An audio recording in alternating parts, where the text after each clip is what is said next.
peace must be our goal and our guide. And all that we strive for as a human family, dignity and hope, progress and prosperity, depends on peace.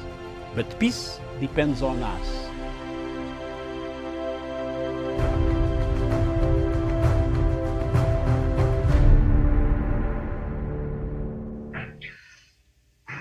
Good afternoon, viewers. Thank you very much for watching Punchline Africa Television, broadcasting from the Republic of Kenya in Nairobi. From the Africa Political Command Center, I am Dr. David Mathanga. Thank you very much for watching us and for your patronage. Thank you very much for the whole entire last week, which had quite a lot of activities, including bad activities that we noticed that took place.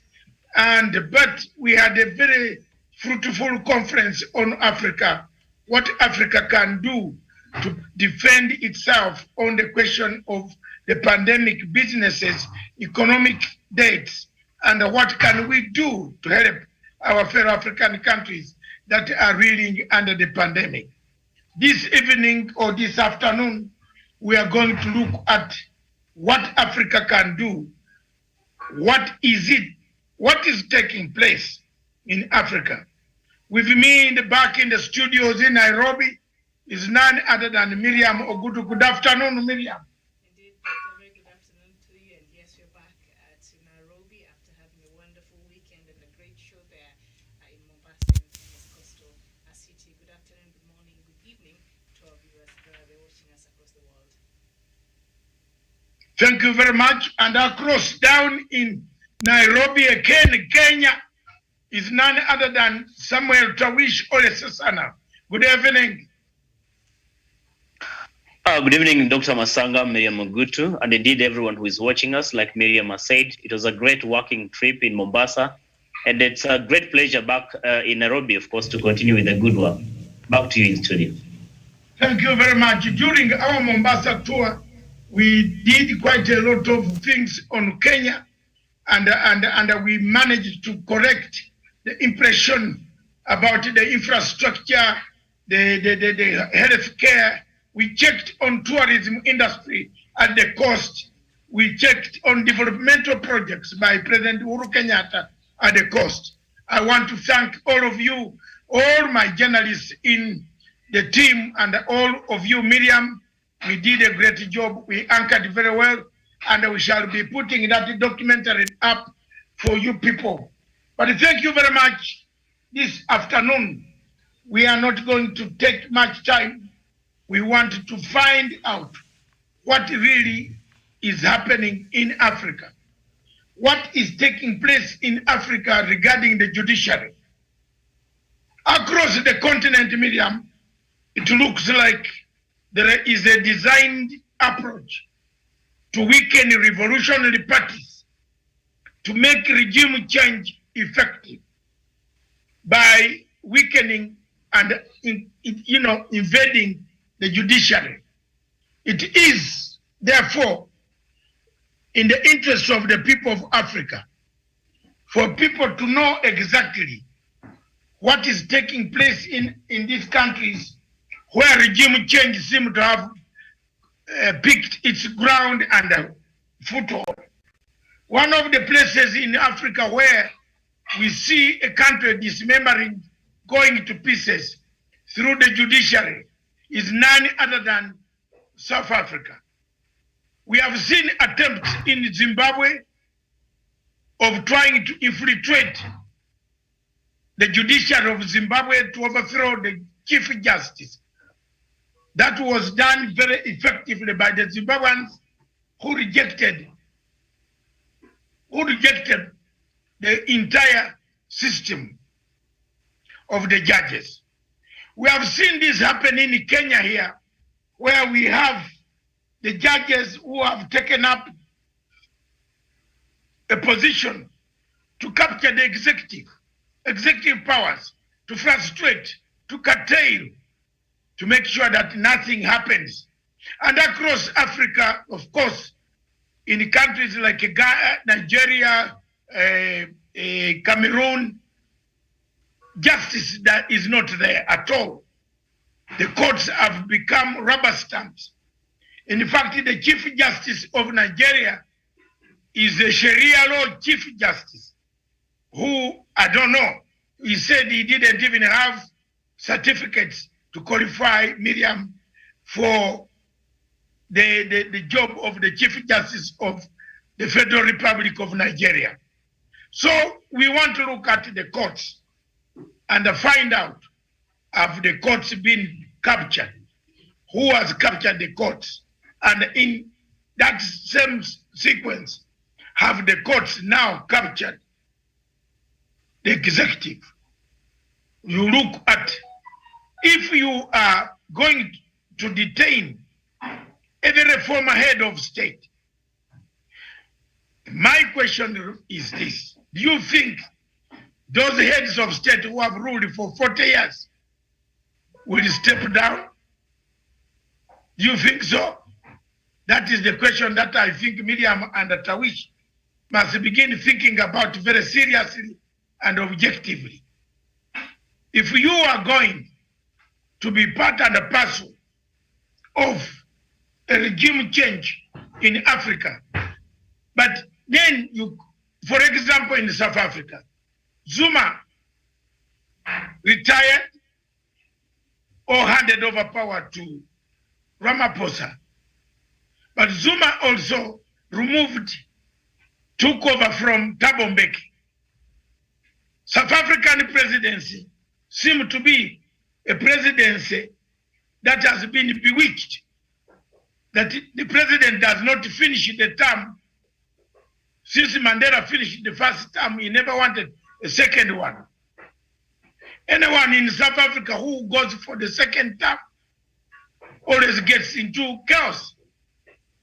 Zuma had the first term very well. The second term they rejected. Towards the end, they removed him. He gave up power to Ramaphosa. But how has Ramaphosa used this power? Are the courts, have they been infiltrated by Mr. George Soros? Who is paying the courts? Across Africa, courts seem to be going into a different direction. Where is the doctrine of interdependence? How far does interdependence go as a doctrine?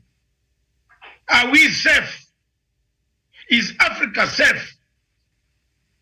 Are we going to have judicial coups? Let's see the panel, how you come about and talk about it. Of course, we are watching the judicial system in Nigeria also to tell us whether they are able to dispense any justice after the abduction and the sedition and the rendition of the Biafran leader who is waiting for trial, who is awaiting trial in Nigeria. It is unfair treatment that was given. We are still waiting for 4 more further details that we want to know what really happened, what took place. I would like to ask that let the leader himself, through his lawyer, tell exactly the real story, because you cannot leave others manipulating others and insulting others and, blackmailing others. Let the leader, since he is able to speak, let him speak the truth and say, I entered this plane, I was going to meet so and so and so. Because that will actually remove these hiccups of accusations, which are useless, very childish, because some of us on this earth, we don't deal. Miriam, on the question of Nigeria, you remember Mr. Buhari abducted Umar Diko. Is it Umar Diko or what is his name? Dr. Diko. Yes, Umar Diko. He abducted him through Stansted Airport, through very powerful agencies that had tracked Umar Diko from his house. And he has been a party to this type of abductions for a long time. So we are not surprised. Anybody who is dealing with Buhari must be very well informed that Buhari's character is to abduct people. He has that thing from 1983, 84. He has been abducting people. So in this story, in this struggle, we must always be prepared. Some of us also have been attempted to by our own governments in assassination attempts. We are not here, we are not as free as you might think. But that is a story that we are waiting, Miriam, so that our friends in Nigeria, in Biafra, can know. The leader himself must state to the lawyer, what was he going, where was he going, whom was he going to meet, if he has ever had any contact with anybody.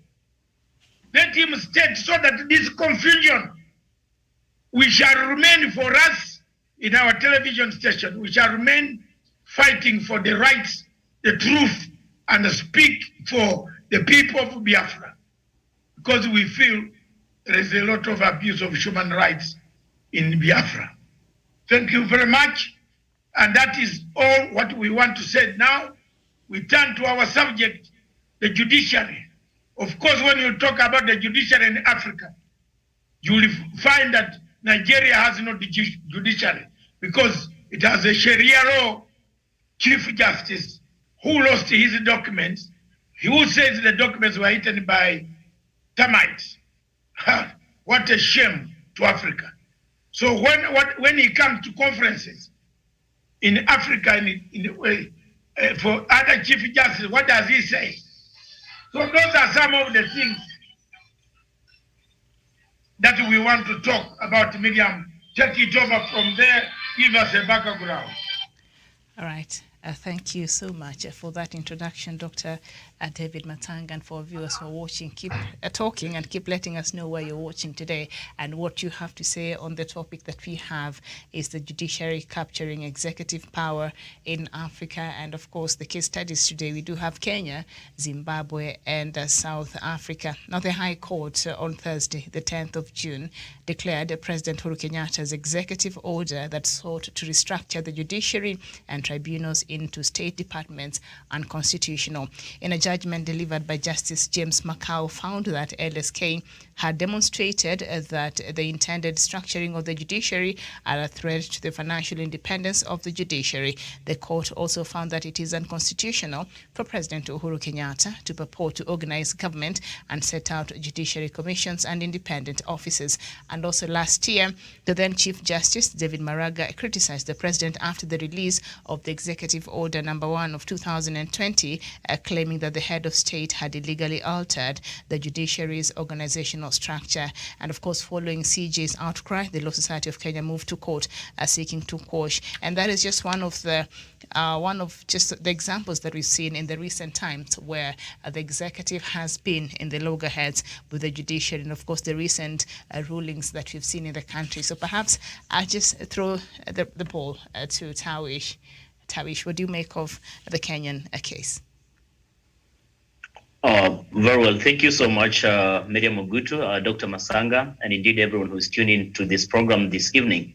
And I think, Miriam, let's first of all begin by acknowledging, of course, the effort that has been put forth by Pan-African Forum Limited, of course, in conjunction with Punchline Africa TV, more so on the just concluded working tour that we had in Mombasa. In fact, it was a very fruitful journey. A safe one for that matter, but more important, I think it's the kind of work that we delivered, of course, to the world. And I think I want to take this opportunity once more to thank Dr. David Masanga himself, Professor P.L.O. Lumumba, my other colleague panelist, of course, Javan Karanja, who is not tuned in this afternoon, of course, Douglas Kirimi, Sean Wesonga, and others really who managed to be part and parcel of this. And of course, yourself, Miriam Ogutu, for the wonderful work that you did. And I'm sure even the viewers, the audience, those who continually listen and watch to Punchline Africa TV can indeed attest to the great work that we continue to do, not only for Kenya, not for the East Africa region or Africa, but I think for the entire world. And that one really is a very big boost. And congratulations, Dr. Masanga, for that initiative. Miriam, back to your question. I think this is the very job and assignment and work that we must continue to do, to continually remind the world that there are elements that are actually geared towards destabilizing nations or bringing down regimes in different countries. Especially, I remember a couple of years back, Dr. Masanga did come out and mention to me, and of course even to the audience through Punchline Africa TV platform, that there are lined up nations in the African continent, the sub-Saharan region, 15 in number, according to Dr. Masanga, that actually earmarked for regime change. And I think over time we've witnessed the kind of course, fiasco, the kind of anarchy and chaos that have rocked those particular nations. And I think much as Kenya has not really gotten into that drain, there seems to be that pattern and continued effort really to make sure that Kenya is ungovernable, to make sure that President Uhuru Kenyatta does not finish his term well, does not have a smooth transition, if at all, when his term comes to an end next year. That is why you see there's a lot of interest, especially now that they're trying to hijack the judiciary, use the judiciary to make it difficult for Jubilee administration and more so for President Uhuru Kenyatta to deliver. You've seen the kind of judgments, the kind of pronouncements that the Kenyan courts have made oftentimes. I mean, it points to that direction, that this is a group, an institution that appears to be bending towards an outside force to try and make it difficult for this administration really to deliver. They have stopped so many projects, Miriam, you understand, developmental projects, flagships projects by President Uhuru Kenyatta.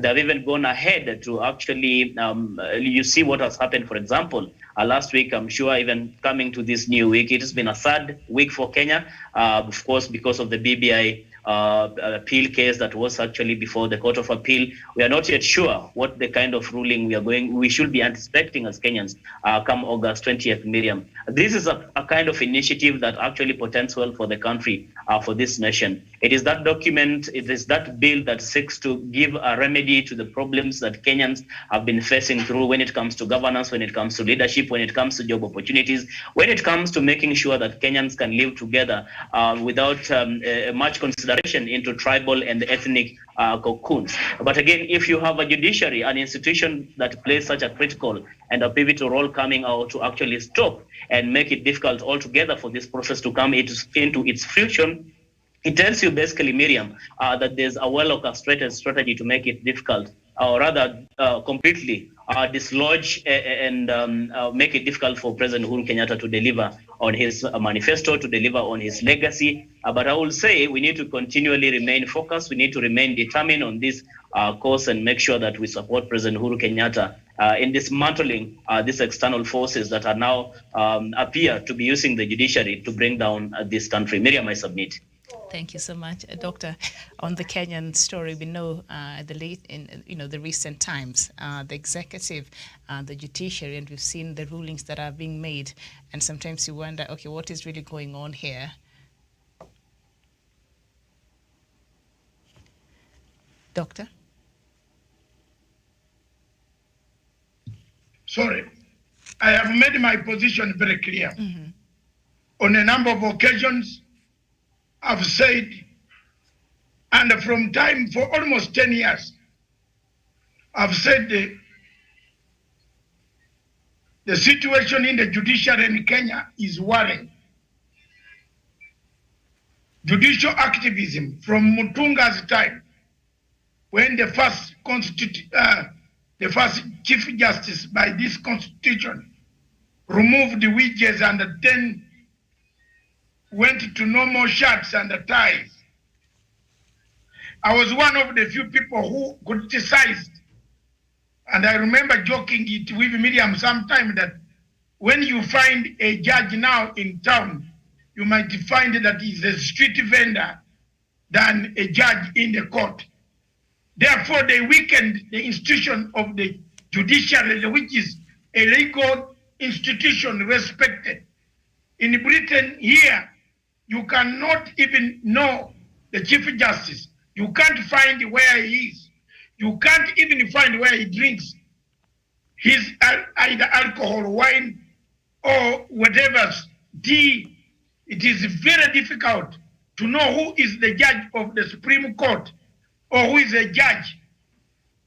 I happened to stay near one of the judges without knowing for many years, until when I went to Sky News to speak, when I used to work for Sky News. Until one morning when I was coming back from work in the morning after night shift, this judge, my neighbor, stopped me and said, "Hello, I saw you speak about something that touches the law." I think after, it was during the arrest of Dr. Besigye in Kampala, after President Museveni arrested Dr. Besigye and brought him back to Kampala, is when I went to Sky News and protested and told the world that is not, we want to have a fair trial, because there is no trial at that time that could give Dr. Besigye a free. But later on, it turned out that the judge became very fair and asked the technical question that collapsed the case. So the judge came. So in a nutshell, the integrity of judges is kept separate because they handle cases. They don't come in public and show people, talk to people, enjoy, have a drink, meet them in the market. Very rare.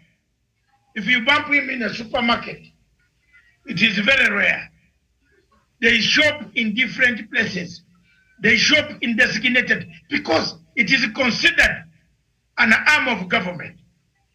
But in Africa now, it has become an aggressor of the executive. They aggress, they undermine the executive. The doctrine by Montesquieu, who is the French philosopher, who brought the doctrine of interdependence, of three arms of governance, put us in a situation. I wish he had said one arm was taller than the others. But he left us to guess which arm, and then say we are all part of the governance. But when you look at the duties of each arm, the executive does the rest of the work.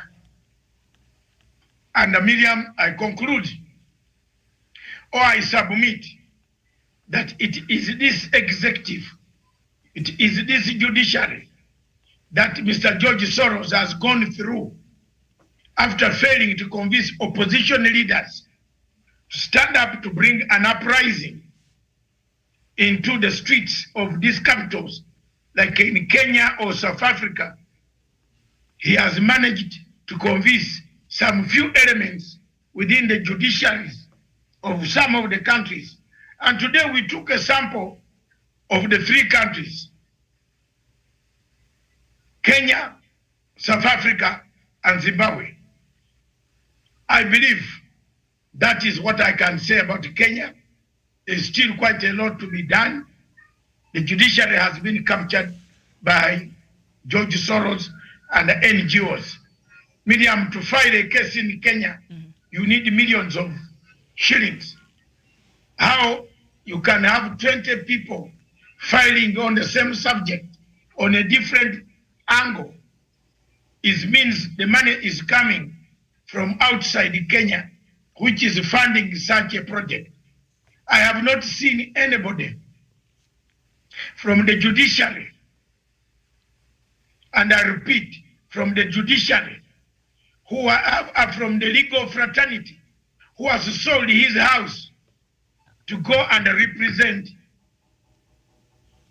I have not seen. I don't know whether you have seen one. To go and file a case against the government to be a respondent. All of them are coming there happily with very tough lawyers. All of these lawyers, we know they charge very highly. you tell him that I have a small problem with my wife, he will say, first of all, deposit $5,000. So if we have people paying as much as $10,000 to file a case, where does this money come from?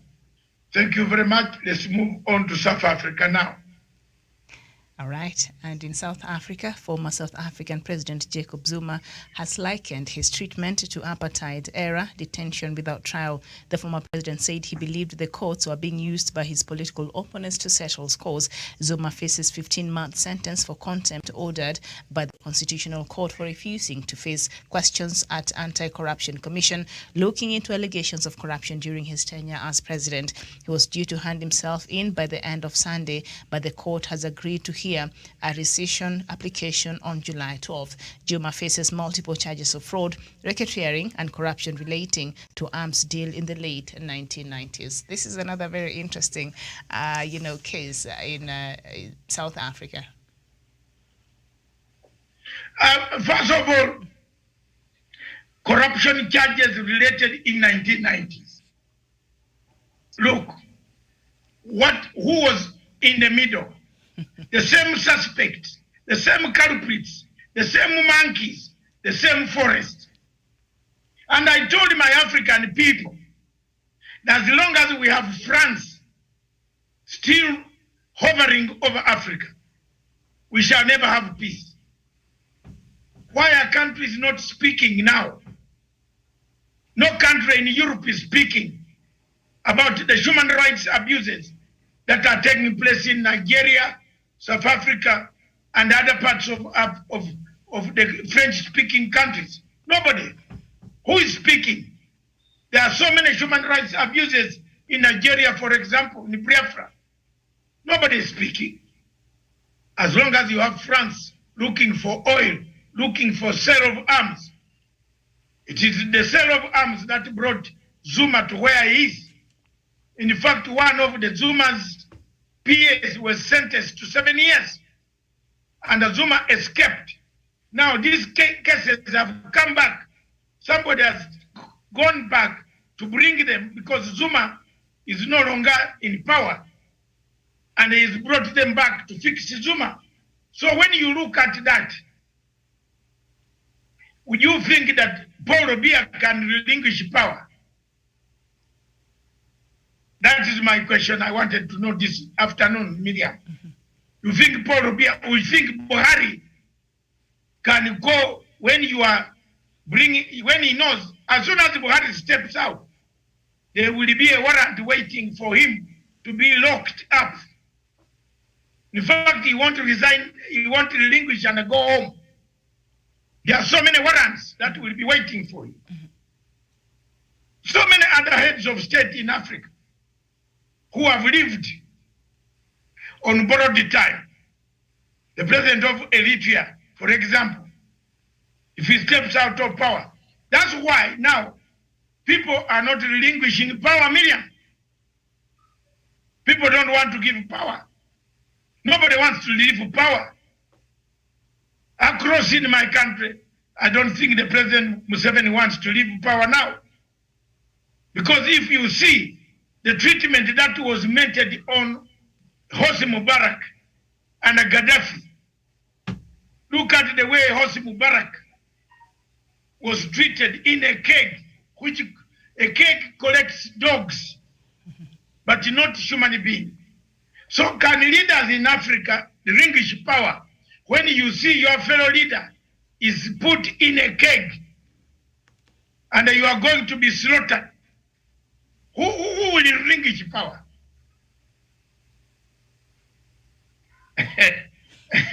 So I am asking, will people relinquish power? People like Paul Biya,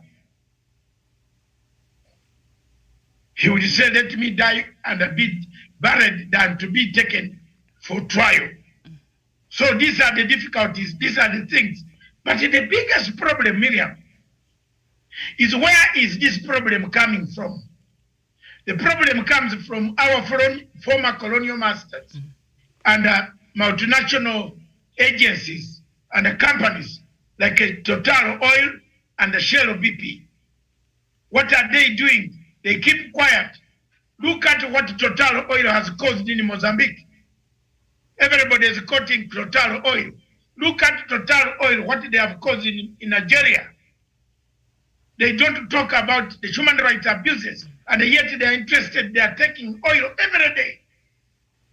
So we have a problem here. We as Africans, we must sit down and solve, not people who should accuse each other over things that we don't know. We must sit down and solve this problem. Are these courts for Africa or for the Africans or for the few who are linked to George Soros? That's my question.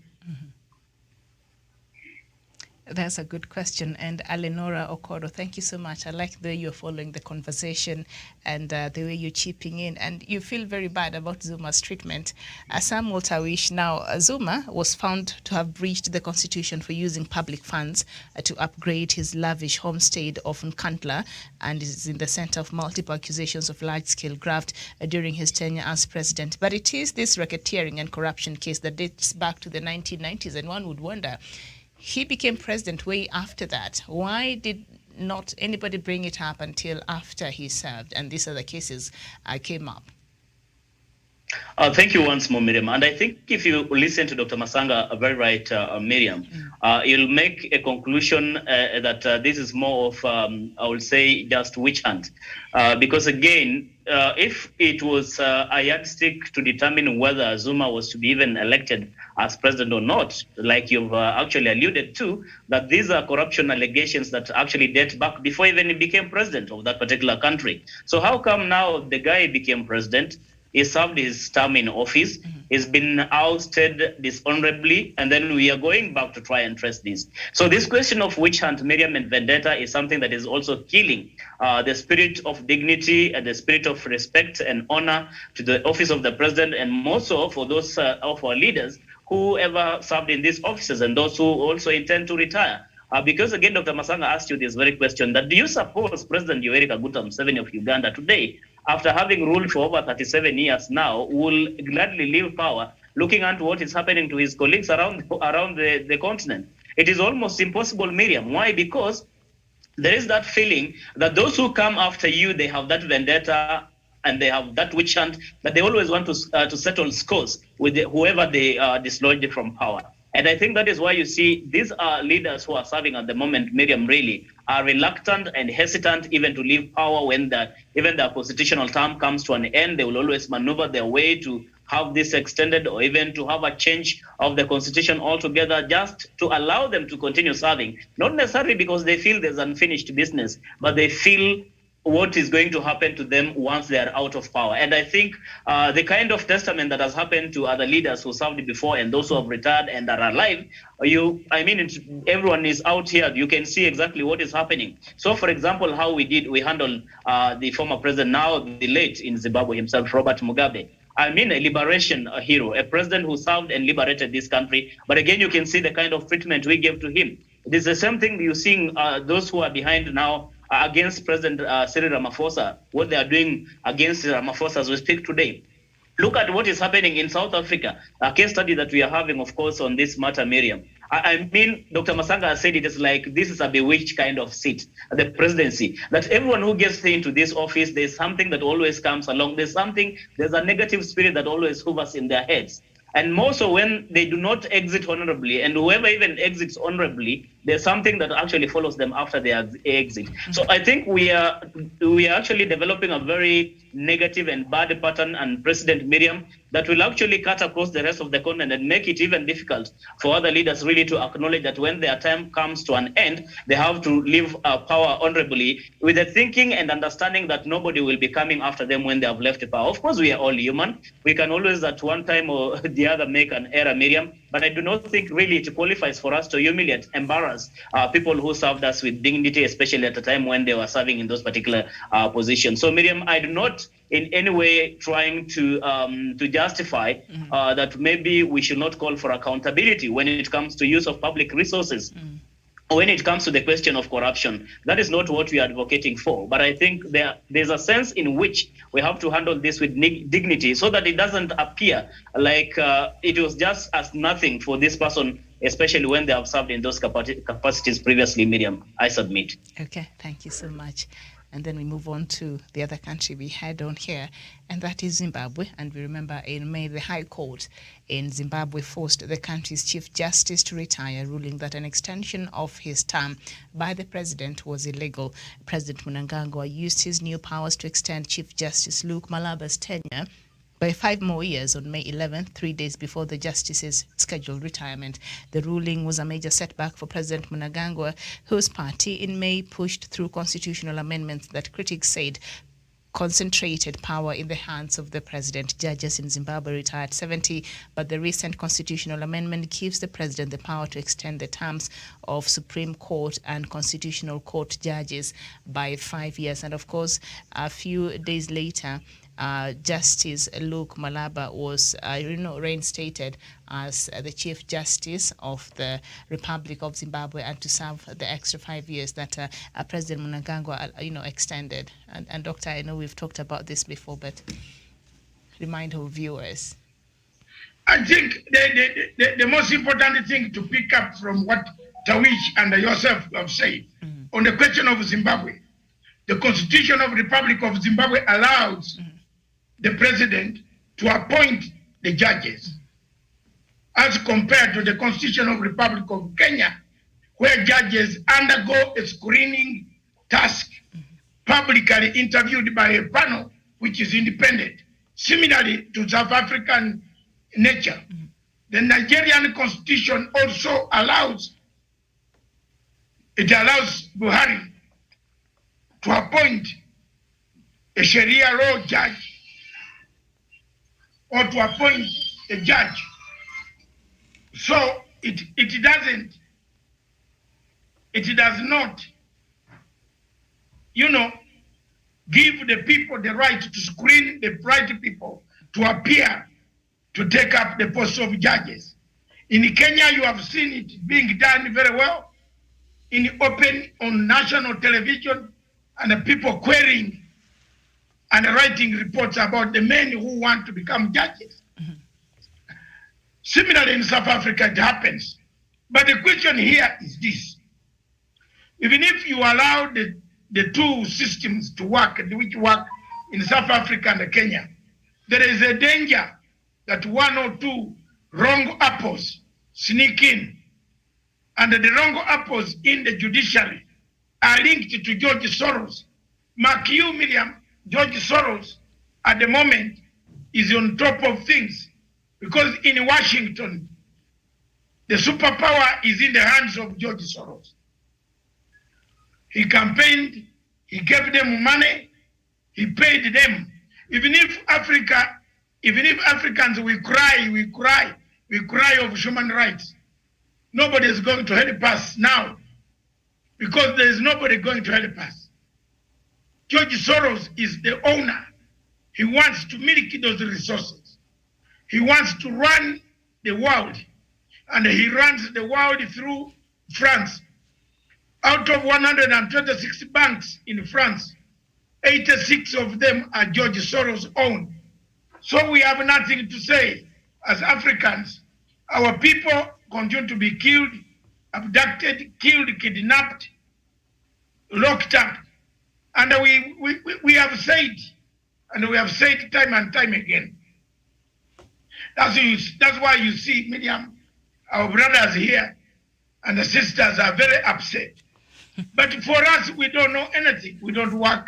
We have explained this, and we can't go on explaining but this every day. After we are done with our topic, there is a statement that was issued by the Kenyan Embassy in Nigeria. I'll just read parts of it, and so we will get the government stand, because I think that is the official statement by the Kenya's government. But we need to conclude. Yes, you will have to do it. Yes. Because for us, look, there is only one way that we need to verify this. Mr. Namudi Khan is in a custody, and his lawyers are approaching him. We want a full statement signed by Nnamdi Kanu to say whom he was coming to meet, if there is anybody who had actually talked about with him. Because for us, our television station does not work for the government of Kenya. We work independently. So we cannot give you an information which we don't have. We are not the government of Republic of Kenya. But now we rely on the lawyer of Nnamdi Kanu to come out to tell us from Nnamdi Kanu's mouth, whom was Nnamdi Kanu coming to Kenya? Did he come to Kenya to meet who? If he was coming to meet anybody, then we want to look for that person. Because he has never told us as a television station that he was coming to meet us. We had an interview with him on 22nd, 21st of May, and he was arrested on 18th June, 1 month. So whom was he coming to meet? We didn't even know where he was being, where his phone was originating from. We don't know. Given the history of Mr. Umar, of Mr. Buhari, of kidnapping people, when he kidnapped Umar Diko, let Nigerians focus their attention on those who might have betrayed Nnamdi Kanu from home, from wherever he was. Who was that who knew where he was going? What was he going to do? To meet who? Who in Kenya was he going to meet? If I were the lawyer of Nnamdi Kanu, those are the questions I want to answer. And Nnamdi Kanu is a fighter. He should come out and tell, so that he should not discourage some of us who want to help the people of Biafra, who by saying our noise, our making it loud and clear to the world, to be discouraged and leave. Because if he doesn't name whom he was going to meet in Kenya, if it is Kenya, or where was he going? Where was he going and meeting who? Those are the key issues. We should stop these speculations. We want him to issue a statement. And because some of us cannot go on and fail to do our work, Miriam, because we are being harassed, we are also going to use lawyers. And we had the brother of Nnamdi Kanu on was it on Wednesday? No, we had him on Friday, on our show on Friday in Mombasa, and he came on and he did not say, but anyway, should I read the statement? The Kenya High Commission to Nigeria, Ambassador Wilfred Machage, said his home government, that is Kenya, was not involved in the extradition of the leader of indigenous people of Biafra, IPOB, Mr. Nnamdi Kanu. Kanu's family had alleged that the IPOB leader was extradited from Kenya, aided by the Kenyan government. However, at a briefing in Abuja on Friday, it forced Kenya's government, through its commission in Nigeria, to come out and actually speak about this on Friday. The Kenyan High Commission to Nigeria, Wilfred Machage, said Kenya was not involved in the alleged arrest and extradition of Nigerian Mr. Kanu. To us, therefore, these allegations are fictional imagery and deliberately concocted to fuel antagonistic feelings among certain sections of the Nigerian people. I want to challenge anyone with facts relating to this alleged arrest in Kenya to present those facts. This includes when, where, how, and who was particularly involved in the alleged arrest. The government of Kenya is particularly appalled by the spurious, derogatory, and libellous mention of our president on this matter, as has been reported. And so I, as the High Commissioner of the Republic of Kenya to the federal government of Nigeria, federal state of Nigeria, which is categorically emphasized, wish to categorically emphasize that our two countries, Kenya and Nigeria, have and continue to enjoy cordial diplomatic relations with both the federal government of Nigeria and its great, accommodating, and amiable citizens. So it's saying, for anybody who has any facts from what Kenya is saying, the Kenyan government, through its commission in Nigeria, is saying they're challenging anyone with facts relating to the arrest to present these facts, including when, where, how, and who was particularly involved. So that is the official statement of the Kenyan government on this matter, and I think that's it. Yes, we don't have anything else to add. We don't work for the government of Kenya to explain. We were approached, and Miriam, and we did the job. We interviewed Nnamdi Kanu. We gave him 2 hours to explain to the whole world what he is, which has never been doing to anybody outside their television stations. I didn't know where he was because he came on Zoom. And the worst thing is that if the lawyer has seen him, we want the lawyer we want to interview the lawyers to tell us, what does Nnamdi Kanu say? What was he coming to do? Whatever, which country? Now that Kenya has said it was not in Kenya. It was not involved. Kenya says Yes. it was not involved. So which country was he going? Who is this in his house? Around him, who knew where he was going? Who reported to the police ahead? Who has betrayed him? We want to know. Because none of us here is involved in stupidity And of that nature. Kenyan government is challenging you if you have facts and you can prove these allegations. They're saying, please present them. I think they'll be happy to know and to get to know more. But, what I've read there, that is the official position of Kenya's government. The Kenyan government, Mr. Stephen Inoue, the Kenyan government has written a statement. We are not a state to oppose to ask them. We ask them as who? We are reading the official statement of the Kenyan government. We have read the statement. Yeah. So how you receive that, that is your problem. Let your lawyer, let Nnamdi Kanu's lawyer, write to the Kenya government to ask them, not us.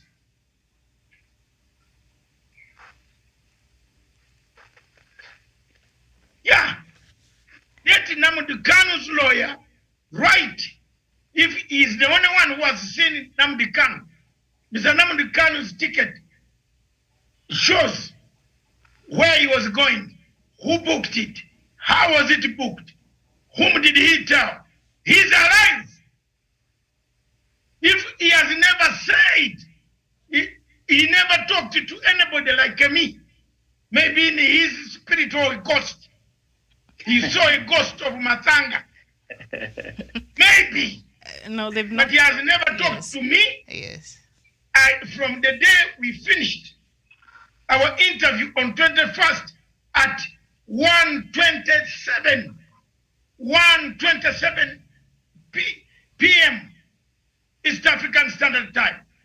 That is the end of my interview, my discussion with anybody. The man who gave me the contact is in Australia. He's the chief media man of IPOB. And he's my witness. The brother of Nnamdi Kanu came out and said, they know the truth. I have nothing to do. And my television has nothing to do with it. We had Samuel Epa and the brother to Nnamdi Kanu, and so that's what it is. So if you have any facts, and Miriam, it is sad for people to squeeze us to give them solutions of things we don't know, because we don't know what happened, who did it, how it was done. We don't know.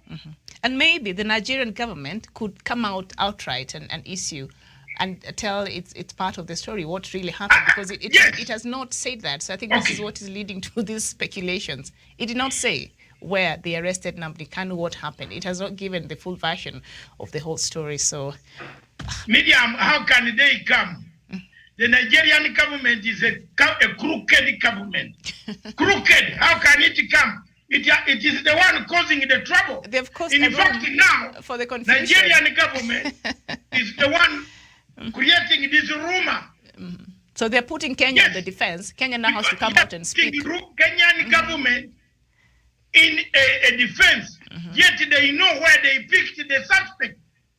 If they know, why can't they come out and we shall chase them internationally by law, and get sanctions on them? because they have done something. You cannot abduct people. You give them fair trial in that country where they are. That's a law. So Nigerian government is ashamed because they got the person wrongly. They abducted the guy. Now they cannot say, the Attorney General cannot say where. Why don't you say where you got him? Do you have a plane like that of the President of America which takes the fuel while flying? That you change the passengers while flying? It's not our problem. Please, Biafrans, understand us and don't make us get very sick and fail to defend you. We are sick of this type of accusations that you write on our Facebook. We don't have anything to do with. We did not make a mistake to interview Nnamdi Kanu. We did a favor. He did not pay us a single coin to interview him. We did a favor. Please don't pain us more than that. We are patriotic Africans. For 4 years we have done it for free. My team here, we research, we got videos, we contact people in Onitsha, Enugu, please give us evidence. We put it forward 4 years. So don't do this to us, please.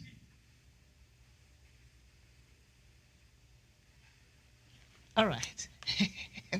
I think we need to leave them to take a break. Thank you very much. Tawish had something to say. Otherwise, before you conclude. Yes.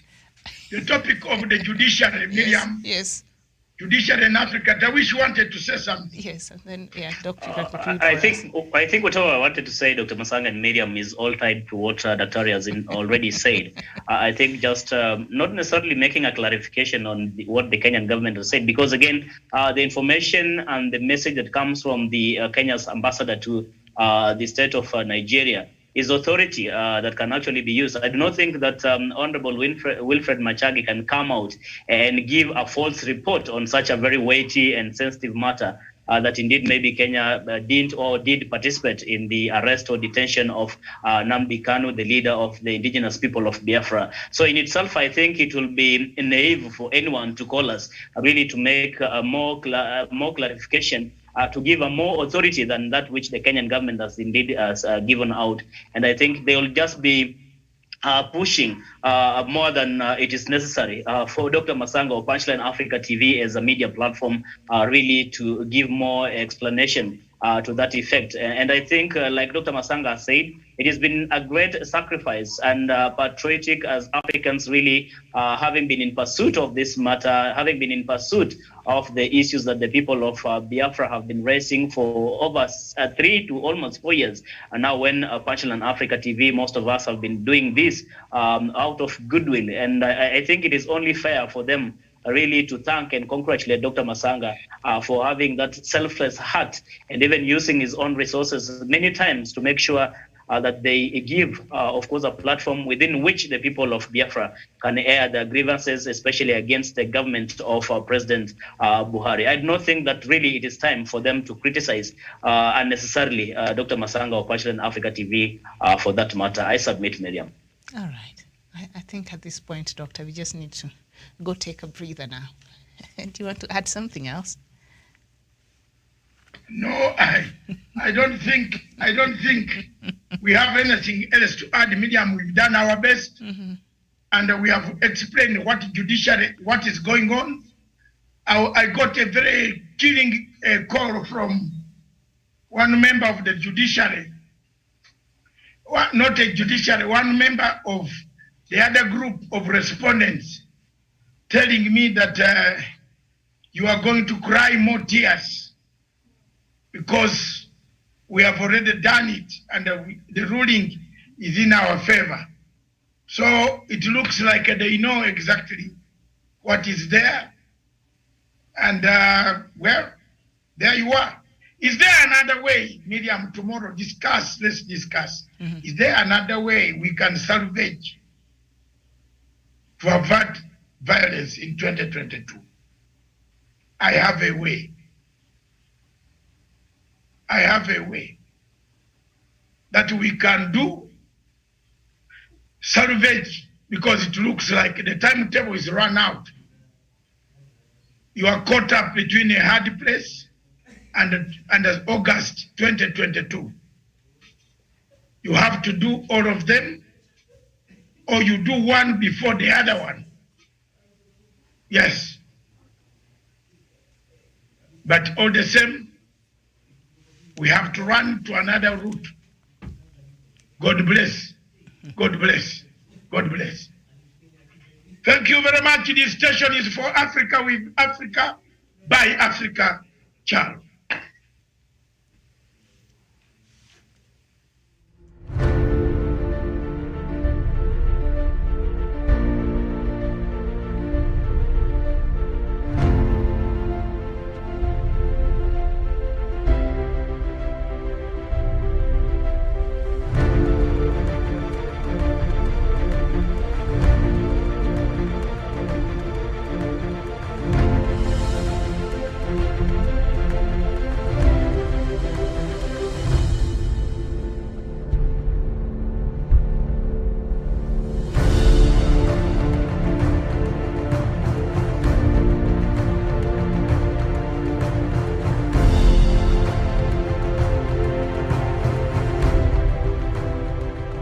Peace must be our goal and our guide. And all that we strive for as a human family, dignity and hope, progress and prosperity, depends on peace. But peace depends on us.